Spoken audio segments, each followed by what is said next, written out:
Bonjour et bienvenue sur votre chaîne lifestyle préférée. Première fois que vous me voyez dans ce décor. Je sais pas si on peut vraiment parler de décor là pour le coup. C'est mon bureau que j'ai maintenant dans mon nouveau chez moi. Parce qu'effectivement, j'ai emménagé avec Jill depuis maintenant un mois. Alors pour ceux qui savent pas tout le processus, tout ce qui s'est passé dans ma vie privée. C'est vrai que j'en ai pas parlé des masses, enfin, voire pas du tout. J'ai toujours la maison au Japon, voilà, qui me sert à chaque fois pour mes déplacements quand je suis là-bas, pour pouvoir bosser à droite à gauche et pour pouvoir dormir simplement quelque part. Mais j'habite pas là-bas à plein temps. J'ai toujours vécu entre le Japon et la France. Et en France, en fait, je vivais chez mes parents parce qu'à l'époque, Jill habitait dans les environs de Tours et donc du coup, de temps en temps, j'allais chez elle, je remontais sur Paris. Et après, enfin, 2 ans, plus de 2 ans de relation, on a décidé d'emménager ensemble. Et pour tout vous dire, eh bien, c'est la toute première fois de ma vie que je vis avec quelqu'un. J'ai déjà fait des colocs quand j'étais plus jeune, à Boulogne ou quand j'étais sur mon campus, mais là c'est vraiment très différent et je me suis dit pourquoi pas vous montrer très légèrement la maison parce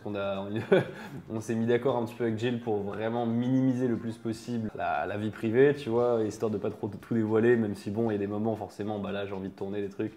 Donc forcément on va vous montrer. Tout ça c'est des trucs très nouveaux pour moi, pour le Louis de 28 ans. Et donc je me suis dit pourquoi pas que vous me posiez des questions par rapport à ça. C'est ce que j'ai demandé sur Instagram et j'ai eu une ribambelle de questions. Sur quoi joues-tu quand tu es dans ton nouveau chez toi? Excellente question qui me permet d'introduire le nouveau PC co-brandé MSI X Mercedes AMG. Mercedes, eux, veulent changer le jeu et MSI veulent toujours pousser plus loin l'expérience de jeu. Et pour ça, le PC dispose d'un processeur Intel Core série H à 14 cœurs de 13e génération. La carte graphique, c'est une 4070 compatible avec Ray Tracing et DLSS. Et l'écran, c'est l'équivalent un peu de la boîte à vitesse. Et tout comme chez Mercedes, il ne déçoit pas. C'est un OLED 16 dixièmes avec résolution UHD. Le clavier, c'est un SteelSeries avec contrôle RGB aux touches par touche. Vraiment, c'est personnalisation à souhait avec le logiciel MSI Center. Il y a un mode GPU discret pour pousser les performances du GPU à fond. Pour refroidir tout ça, MSI a placé son Cooler Boost 5 disposant de 2 ventilateurs et 5 caloducs, avec 2 d'entre eux qui sont partagés entre le processeur et le processeur graphique. J'en profite aussi pour vous montrer les accessoires qui sont avec le PC. On n'oublie pas non plus la connectique avec un Thunderbolt, un type C USB, un type A USB, un RJ45, un lecteur de carte microSD,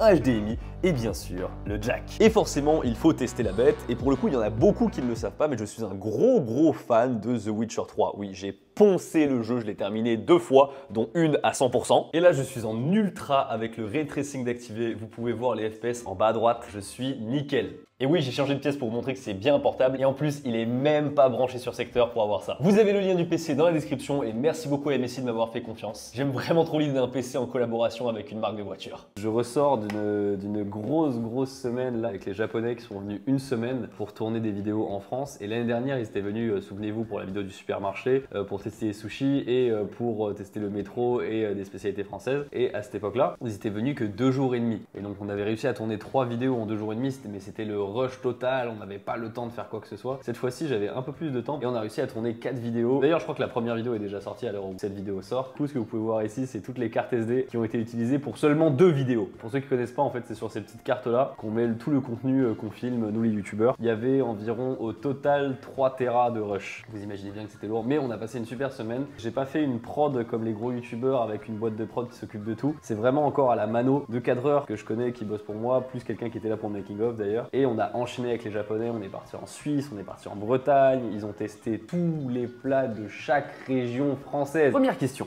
de Héloïse, est-ce que l'achat de ta maison au Japon t'a aidé à éviter certaines erreurs pour celle-ci? Pas tant que ça, enfin c'est pas du tout la même chose en fait entre le Japon et la France pour le coup, c'est allé beaucoup plus vite au Japon qu'en France, ça c'est indéniable. Et comment ça se passe avec les animaux de Jill? Parce que pour ceux qui savent pas, je suis allergique aux poils d'animaux et écoutez, pour l'instant, je touche du bois, je fais des mini crises une fois tous les 10 jours, un truc comme ça. Mais franchement, je le vis ultra bien. J'ai pas les yeux qui me font mal en permanence. Moi surtout, c'est le nez. C'est vraiment, j'ai le nez qui coule à chaque fois quand je suis allergique aux animaux. Mais là, franchement, ça va. Je suis plus proche de son chat que de son chien parce que son chien, si vous voulez, il aime un peu tout le monde et tout à droite à gauche. Mais son chat, il a un caractère de merde. Et du coup, je sais pas, je m'entends bien avec lui.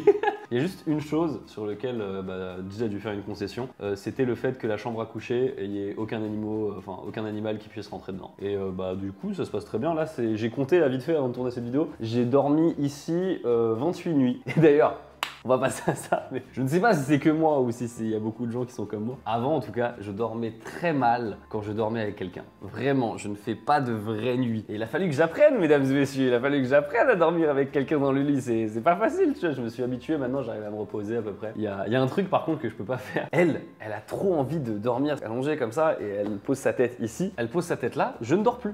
Enfin, je ne peux pas dormir, je ne peux pas m'endormir. Je peux être très fatigué, mais je ne m'endors pas et du coup, elle le sait, mais elle est très frustrée. Exprimez-vous, mesdames et messieurs, voilà, dans les commentaires. Dites-moi si c'est un problème que dans mon couple ou si c'est un problème récurrent dans le vôtre ou dans les autres aussi. Pas trop dur de trouver un équilibre en étant tous les deux créateurs de contenu. Ça, c'est super intéressant. Je pense que limite, on pourrait faire une vidéo un petit peu sur ça. C'est quoi d'être un couple d'influenceurs? Ça ressemble à quoi? C'est assez différent de ce que vous pouvez imaginer. Ce qui est trop bien, c'est que l'un comprend forcément toutes les choses de l'autre. Puis aussi, on peut râler sur des points que d'autres personnes ne comprendraient pas en mode pour la sponsor, ils me donnent pas le brief, ils veulent la sponsor dans 2 jours, c'est quoi cette histoire, tu vois pas? Forcément, Gilles, elle va beaucoup mieux comprendre ce genre de choses parce qu'elle les vit aussi. J'ai dû changer un peu mon rythme. Avant, je me couchais très tard. Je me couchais vers 2h du matin, 2h30, 3h même parfois du matin. Pourquoi j'aime bien travailler le soir? C'est parce qu'en journée, il y a trop d'emmerdes. Mon téléphone qui sonne, un message, une livraison, un mail qui arrive. T'es tout le temps déconcentré en fait. Alors là, nous sommes sur le bureau de Jill. As-tu rencontré des problèmes pendant ton emménagement avec ta copine? Oui. Quels étaient les problèmes? Ma copine. Non, c'est juste, moi je voulais qu'on prenne des déménageurs et elle voulait pas. Et j'ai mis un certain temps avant de comprendre pourquoi elle les voulait pas. C'est pas parce qu'elle voulait pas dépenser, c'est juste parce qu'en fait elle aime bien faire ça elle-même. C'est comment de ne plus vivre chez tes parents? Eh bien écoutez... Il est vrai que j'ai pas encore bougé beaucoup d'affaires ici parce qu'en fait j'en ai pas besoin et je me rends compte que je peux vivre avec si peu de choses. Il y a 2-3 trucs de déco que j'aimerais ramener comme par exemple mon trophée du million et tout. Il faut d'abord que je range en fait ma pièce chez mes parents avant de pouvoir bouger tout ici. Après des fringues, quelques fringues effectivement que je pourrais ramener. Sinon j'arrive à m'en sortir, tu vois. J'ai 5-6 t-shirts ici, j'ai genre 5-6 caleçons. Franchement j'arrive à m'en sortir, tu vois, tout va bien. Après le projet livre, y a-t-il un projet BD manga? Mais pour le coup je suis actuellement en train de faire mon manga. Voici quelques images, voilà, pour vous teaser un petit peu. C'est un projet que j'avais de très longue date, que j'ai avorté une première fois. Cette fois-ci, on m'a remotivé et j'ai trouvé une très bonne personne avec qui le faire. Une grosse valeur ajoutée en plus. Elle est japonaise, ce qui fait qu'il y a beaucoup de références qu'elle a, qu'elle peut comprendre. Et là, on est en train de rédiger en fait tout le synopsis pour le tome 1, 2, 3, 4. Le projet sort en novembre pour lancer en fait la période de précommande. Ça va fonctionner avec des précommandes, avec des packs et tout. On est en train de préparer des trucs trop bien. Normalement, les gens ils recevront le manga, je pense en mai, juin, quelque chose comme ça. Et du coup, on n'a plus tant de temps que ça pour finir le tome 1, donc du coup, on bombarde. Ah oui, pour vous faire le synopsis, l'histoire, c'est un Louis dans un monde alternatif qui n'a jamais reçu d'éducation japonaise de ses parents, qui débarque pour la première fois au Japon à l'âge de 19 ans. Et il va lui arriver plein de trucs, beaucoup de trucs. Tu as laissé ton setup chez tes parents? Oui, là, pour tout vous dire, je suis même en train de filmer avec la caméra de Jill en vérité. Non, j'ai préféré tout laisser chez mes parents tout simplement parce que j'aime bien l'idée d'avoir un lieu de travail et un lieu où je suis tranquille ici, même si en vérité j'ai aussi un lieu de travail, j'ai un bureau ici, mais c'est pas la même chose. Est-ce que tu as pu te reposer chez toi un jour off tranquille? Oui et non, j'ai envie de dire des jours off complets, ça arrive rarement. Après quand je passe ma journée devant un ordi pour répondre à des mails ou des trucs comme ça passe encore, ça m'épuise pas, surtout que là en vrai je viens de passer la semaine la plus difficile de l'année pour moi, c'est celle où les Japonais viennent, c'est clairement le moment où c'est le plus de stress et de tension pour moi, mais sinon ça va, je tiens le coup et puis je prends pas franchement de jours off. Le week-end on connaît pas ici. Lequel de vous deux a eu du mal à se sentir chez lui en premier? Mais je pense pas que ce soit Jill, mais moi non plus en vrai, je me suis senti ici chez moi assez vite. Je sais pas, je suis à l'aise, la maison elle est bien, je suis content. Alors, elle est tellement grande, elle est tellement vaste que ça résonne. Je suis obligé de tourner au micro-cravate, vous vous rendez compte? Quel malheur. Tu préférais que tes futurs enfants grandissent en France ou au Japon? Complètement en France. Le problème du Japon pour moi, pour faire grandir les enfants en France, alors il y a plein de bons aspects comme la sécurité, et ça j'avoue c'est banger, la propreté, la sécurité. Mais il y a un truc j'avoue qui me fait plus pencher du côté de la France, c'est juste par rapport aux études en fait. Il y a un côté très aliénant je trouve dans les études au Japon où vraiment t'es en mode ouais faut pas sortir du moule, faut pas exprimer ta créativité. En fait j'en suis arrivé là parce que justement j'ai voulu exprimer un truc qui était complètement à l'envers de pas ce que le système mais ce que mes études me disaient de faire en fait. Je trouverais ça bizarre que moi qui ai du coup fait ça, j'impose un truc vachement plus linéaire et vachement plus on va dire presque rétrograde à mon futur enfant. Clairement, c'est pour ça que je ferai la France, parce qu'en France, on t'apprend l'esprit critique et mine de rien, même si on a beaucoup critiqué le système scolaire français, au moins ça t'oblige pas à avoir la même pensée que tout le monde. Bonjour Louis, comptes-tu toute ta vie vivre en alternance entre la France et le Japon? Pour l'instant, oui, c'est un souhait de ma part, et puis même pour le travail, en fait, c'est nécessaire que je sois de temps en temps en France et de temps en temps au Japon, contrairement à ce que beaucoup de gens pensent. Non, je n'y vais pas toutes les semaines, ni même tous les mois. C'est plus en dilettante que ça, c'est juste que je fais des stocks de vidéos, que je m'organise mieux. Rechangement de pièce, nous sommes actuellement au sous-sol, et Jill a commencé à transformer cette zone en salle de sport, et en vrai, c'est trop cool. J'aime beaucoup, notamment ce truc-là, qui me permet de faire des gros coups.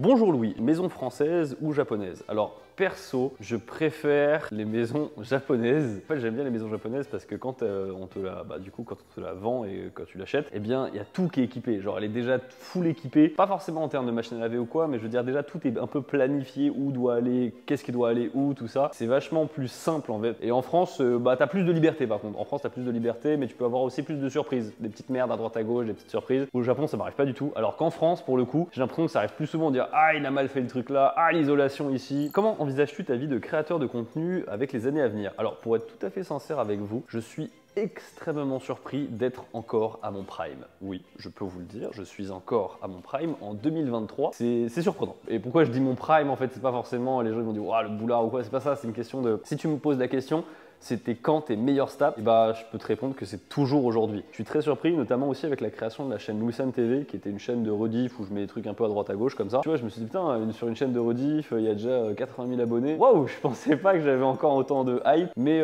j'ai déjà un petit peu mon projet retraite. J'aimerais bien faire des vlogs au Japon, tout simplement pour découvrir le Japon, aller à droite à gauche, me balader dans des trucs vraiment perdus, un peu paumés, en bagnole ou quoi, et vraiment arpenter un peu le Japon. Franchement, si ça fait entre 80 et 100 000 vues, je serais déjà très content. Alors on espère, hein. Pour l'instant franchement sur la chaîne principale c'est incroyable, hein. Maintenant le demi-million, tu vois, je suis en mode T. Et je me rends compte aujourd'hui j'ai des stats, mais et du coup ça fait que je suis pas content. J'ai le demi-million en 2 semaines et je suis en mode c'est pas bien, tu vois, je suis en mode mais waouh, le mois d'il y a 3 ans il viendrait, il me giflerait. Et d'ailleurs en parlant du mois d'il y a 3 ans, je me suis maté une vidéo de la chaîne Louis il y a 3 ans, il y a pas très longtemps là. Waouh, j'ai l'impression de ne pas être la même personne. Je parle très différemment. Je me rends compte que je parle beaucoup plus lentement aujourd'hui qu'il y a 3 ans. Je vieillis, hein, mesdames et messieurs, du haut de mes 28 ans actuellement. Ouais, 28, hein. 27 ou 28, je sais plus.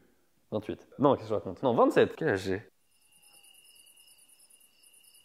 J'ai 27 ans. Mais du haut de mes 27 ans, tu vois, je me rends compte que t'es très différent entre tes 22 et tes 27 ans. Alors putain, t'as rien à voir, t'as pris tellement d'expérience, t'as changé, t'as mûri. Et je vois aussi qu'il y a plein de trucs nouveaux que j'arrive pas. Typiquement, je vais faire vraiment encore le boomer, le giga boomer, mais TikTok... Ce que j'en pense, c'est dur. Bizarrement, je préfère les shorts. C'est plus simple et je peux en faire sur la chaîne tertiaire là, Louisan TV. Je me dis comme ça impacte pas la chaîne principale Louisan. Je pense qu'il y aura de plus en plus de contenu Japon sur la chaîne Louis. Des contenus Japon comme ce que j'ai fait un peu avec Camille où j'ai testé des sushis tout simplement. C'est des mini concepts qui sont trop légers pour la chaîne principale. Bah, je me dis je le ferai sûrement sur la chaîne Louis. Ça m'évite de mettre des sujets à la poubelle et puis en plus ça peut me faire kiffer. C'est beaucoup plus facile pour moi de trouver un thème, trouver une idée, trouver des choses à faire quand ça concerne le Japon que quand ça concerne un peu tout et n'importe quoi. Parce qu'après tout sur cette chaîne, enfin je fais un peu tout et n'importe quoi. Je vous remercie sur un truc, c'est que j'arrive à sortir des vidéos mais radicalement différentes sur cette chaîne et les gens ils suivent à peu près le délire. Vraiment, je suis très surpris, merci beaucoup. Pour revenir au truc du départ, quand je me vois il y a 3 ans, j'ai changé de ouf, je le sens, je suis vraiment pas la même personne. Et là encore plus, ça marque le fait d'avoir emménagé forcément avec Jill dans cette nouvelle maison. Et bien ça marque des tranches de vie, c'est comme si c'était un chapitre de ta vie qui commençait, qui s'arrêtait. Arrivez-vous à passer du temps ensemble malgré vos boulots très prenants? Alors c'est très dur, Jill n'est vraiment pas très demandante, elle demande pas beaucoup en tout cas d'avoir des dates, ce genre de choses, et c'est même plus moi là récemment je me suis dit ouais la prochaine fois je t'emmène quelque part et tout parce que typiquement j'aimerais bien aller en Suisse avec elle et on a du mal à trouver une date parce qu'elle a des trucs à faire, des OP et puis moi aussi j'ai des trucs à faire et on n'arrive même pas à trouver on va dire 3 jours successivement pour pouvoir aller en Suisse. Je dis ça mais